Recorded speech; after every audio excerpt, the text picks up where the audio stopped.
بسم الله الرحمن الرحيم. كثير ما أسأل كيف ممكن أعرف أنه أنا مراقب أو مش مراقب، تليفوني مراقب أو مش مراقب، في حدا استغفلني وعم براقبني. عندي 3 أكواد، هذول الكودات بدنا ناخذهم بعين الاعتبار.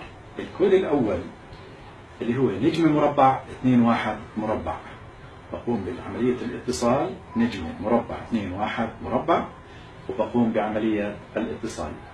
الآن هون إذا أعطاني رقم أنا بكون مراقب، إذا أعطاني الحالة هاي بكون أنا وضعي تمام.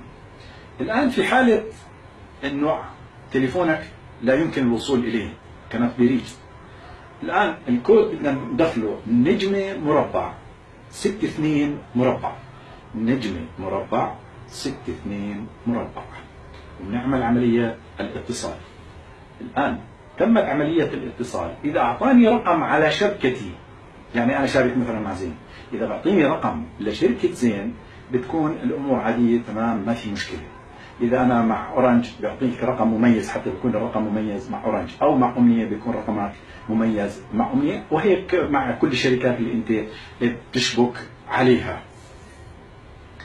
الرقم الثالث اللي بده يلغي كل هاي المسائل اللي هو مربع 002 مربع، مربع 002 مربع، وبعمل عملية الاتصال. هذا الكود بلغي كل عملية التحويلات، بلغيها بشكل كامل.